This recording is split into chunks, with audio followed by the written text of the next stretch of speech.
तर आजच्या व्हिडिओचे प्रमुख पाहुणे आहेत ललिता राठोड, इंस्टावरच्या चाबऱ्या काकू। नमस्कार, तर मी कांचन तुम्हा सर्वांचे पुन्हा स्वागत करते आपल्या एका नवीन व्हिडिओमध्ये। باز چی شده؟ مادر خواهر زنش شوهر خالم عروس شده. پسر پول نداره، پدر زنه عبوس شده. وسط عروسیشون باقالی پلو تموم شده. عاقبه عقد و نخوند، رابطه‌شون حروم شده. عزیزم زندگی شخصیشون به ما ربطی نداره. الان چی شد؟ سمیرا هر روز هفته عاشق شایان میشه. شایان لاشی بودش، با همه تیک و تاک میخورد. سمیرا تو مهمونی شایان دید با نسترن. خب بعدش چی شد؟ بعد از نسترن هیچی دیگه. पण काकू तुम्हाला या व्हिडिओ मार्फत सांगायचं तरी काय आहे? म्हणजे बायकांनी कपडे घ्यायचेच नाही का, या पॅन्टाच घालून फिरायच्या का बायकांनी? असं गाणं म्हणू नको पुन्हा पुन्हा, तुझ्या नाकाला लावीन चुना। असं गाणं म्हणू नको पुन्हा पुन्हा, नाहीतर लोक मारतील दना दना।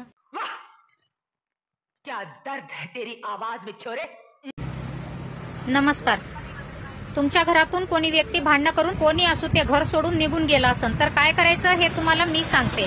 मला येऊन भेटा, त्याची तुम्हाला फी द्यावं लागणार आणि काय करायचं ते तुम्ही स्वतः करायचं मी तुम्हाला सांगते। 2 दिवसांनी ते वापस घरी येईल। मी पण एक नवीन बिझनेस चालू केला आहे बरं का। जर रागाने कोणी घर सोडून गेलं असेल किंवा शेजारच्यांसोबत भांडण झाले असेल तर ती भांडण मारामारीपर्यंत कशी पोहोचायची हे मी तुम्हाला सांगेल। सगळं करायचं तुम्हाला आहे, मी फक्त सांगेल तुम्हाला। आणि एक चांगली गोष्ट अशी की यासाठी मी एकही रुपये फी घेणार नाहीये। ज्याला गरज असेल त्याने कमेंट करा, नाही तर मग इंस्टाला डीएम करा मला। मी तुमचे प्रॉब्लेम नक्की सॉल्व करेल। तुम्हारे जैसे लोग इस देश के लिए श्राप है। पहले सपने दिखाते हैं और फिर कहते कि नहीं ऐसा नहीं हो सकता। का बरं काय माहिती, आज आईची आठवण आली। पहिला आईला फोन लावून बोलते, मग रील्स बनवते। आबर काय माहिती, आईची आठवण काय फक्त कामापुरता येत असते का? आईशी बोलून घेते मग रील्स बनवते म्हणे मी। मग काकू हा व्हिडिओ काय सॅम्पल म्हणून बनवलाय का तुम्ही? क्या बोला तूने? इंस्टाग्राम का न्यू ट्रेंड, ये क्या है? काय नाही हो काकू, त्यांचं पोट साफ झालं नाही ना म्हणून ते गर्र गर्र करतायत, बाकी काही विषय नाहीये। उपाय सांगा बरं या गर्र गर्र आजारावर काहीतरी, सुधरेल त्यांचं पोट जरा। पोट साफ होत नाही, जर आपलं पोट साफ होत नसेल तर आपण काय करावा? हिरव्या मिरच्या तळावा, चांगलं त्याच्यावर मीठ टाकावा आणि आपल्या जेवणाबरोबर आपण खायचं। मिरच्या, तळलेल्या मिरच्या खायचं जेवणाबरोबर, मग आपलं दुसऱ्या दिवशी व्यवस्थित पोट 1-2 वेळा साफ होणार। यापेक्षा सोपा उपाय मी सांगते तुम्हाला। पोट साफ होण्यासाठी रोज टॉयलेटला जाताना काकूचे व्हिडिओ बघून जावे, मग कसं तुमचं पोट मोकळं होत नाही बघा। काकू पण हेच करतात, स्वतःचे व्हिडिओ बघतात टॉयलेटला जाताना। आता तुम्हाला वाटत असेल काकू त्यांच्या इंस्टाग्राम मध्ये असलेच व्हिडिओ बनवतात असं काही नाही, तुम्ही खूप चुकीचा विचार करताय, कारण की काकू डबल मिनिंग व्हिडिओ बनवतात। पहिला हातात घ्या, मग तोंडात घ्या, मग थूक लावा, मग हळूच घाला। अगं बाई, सुई हातात घे, दोरा तोंडात घे, मग थूक लावा आणि हळूच घाल, मग गोदडी शिव, असं म्हणते मी। सदा वाकड्यात घुसायची सवय लागली तुम्हा लोकांना, नुसते माझी बदनामी करून ठेवले। बघितले काकूचे डबल मिनिंग कॉन्टेंट, यापेक्षा गाणं आहे तो, ते वाक्य नाही का, हमारी चोरी क्या छोरों से कम है के? आता उलट म्हणावं लागेल त्याच्यापेक्षा, हमारी आंटी क्या अंकलों से कम है के? असंच म्हणायची वेळ आली आता। बात तो सही है।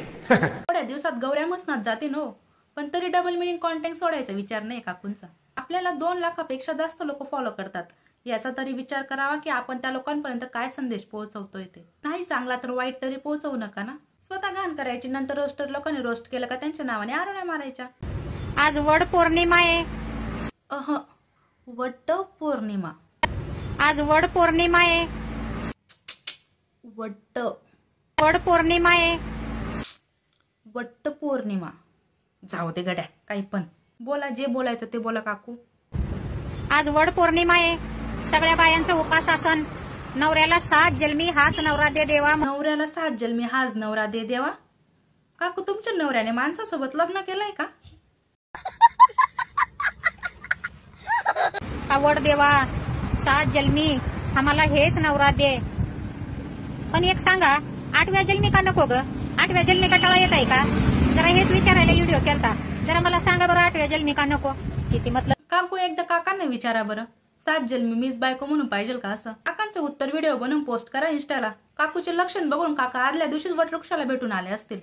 देवा उद्या माझी बायको येईल, ती जे सांगेल ते ऐकू नको बरं, मनावर घेऊ नको, असं सांगून आले असतील। आणि काकू तुम्ही इतर बायकांचा नका विचार करू की ते 8वा जन्म कावर मागत नाही असं तोच नवरा। कदाचित त्यांचा 8वा जन्म असेल म्हणून त्या नसतील मागत. बाकीच्यांचा लोड नका घेऊ हो जास्त. आणि देवाकडे काय नवरा बायको मागायची वस्तू आहे का हो? तर बाबा देवाच्या मंदिरात गेल्या एवढंच म्हणते, देवा तूही खुश राहा आणि आम्हालाही खुश राहू दे. काय आहे ना, आजकाल लोक फक्त स्वार्थासाठी मंदिरात जात आहेत. देवा मला हे दे, देवा मला ते दे, देवा माझं असं होऊ दे, देवा माझं तसं होऊ दे. तेव्हा काय सगळ्या गोष्टी आज हातामध्ये आणून देणार आहे का आपल्याला? करायच्या तर आपल्यालाच आहेत ना.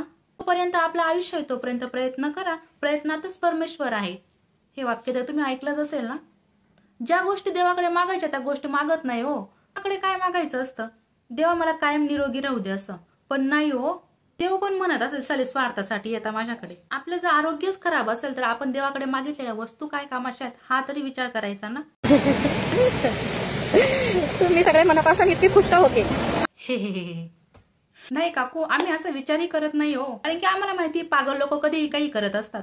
अहो राखी पौर्णिमा आली म्हणून मी इतकी खुश आहे. कारण भावाच्या घरी जायला भेटणार, भावाला लुटायला भेटणार, मस्तपैकी साडी, पोरांना कपडे, म्हणून मी इतके खुश आहे. भाऊ सुद्धा इतकेच आनंदात राहणार आहेत का आमची बहीण येणार. मग आम्ही मस्तपैकी बहिणीला बहिणींच्या पोरांना कपडे बिपडे करावं लागेल. बाबा चला, नाही खिशात पैसे तर कोणाकडून 4-5 हजार रुपये काढा. बहिणी नाही तर मग आपलं खटमल सारखं खून सुचणार आपलं. मग भावाला लुटायला भेटणार रक्षाबंधन आहे म्हणून. काकू खुश यासाठी नाहीये की रक्षाबंधन आहे म्हणून. काकूला साडी, मुलांना कपडे भेटणारे म्हणून काकू खुश आहेत. हा भाऊ आणि खुश. भाऊ कर्ज काढून बहिणीला रक्षाबंधन करतोय तो भाऊ खरंच खुश असेल का बरं? बाकी भाऊ असतील हो, पण कर्ज काढून रक्षाबंधन करणाऱ्यांची गोष्ट सांगते मी. जर बहीण आल्यावर भावाला दुसऱ्याकडून पैसे आणून जर बहिणीला साडी घ्यावं लागत असेल ना, तर तो भाऊ कोणत्या अँगलने खुश असेल बरं? एक गोष्ट, जर आपला भाऊ गरीब असेल तर आपलं म्हणायचं काम आहे, तुम्हाला काही घेऊ नको पण प्रत्येक सणाला मला असंच आपुलकीने बोलवत राहा. एवढं म्हटलं ना तरी भाऊ खुश होतो. आणि असले भाऊ भेटता कुठे हो, जे बहिणीला कर्ज काढून वस्तू का घेतात? चाले इथे माझे भाऊ 10 रुपये टाकतील तर 5 रुपये पण त्याच्यातून मागून घेतील 50-50 म्हणून. असले तर नमुनेच चले.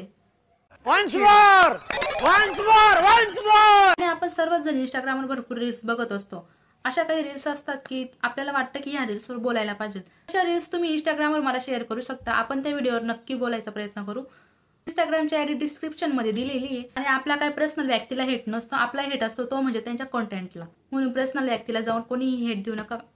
जरी तुम्हाला हेट द्यायचं असेल तर आपलं कमेंट सेक्शन ओपन आहे. आपल्या कमेंट सेक्शन मध्ये तुम्हाला जे बोलायचं ते तुम्ही बोलू शकता. चला तर मग आजचा व्हिडिओ कसा वाटला कमेंट करून नक्की सांगा. व्हिडिओ आवडल्यास व्हिडिओला लाईक आणि चॅनलला सबस्क्राईब करायला अजिबात विसरू नका. भेटूया उद्याच्या व्हिडिओ मध्ये. तोपर्यंत बाय बाय.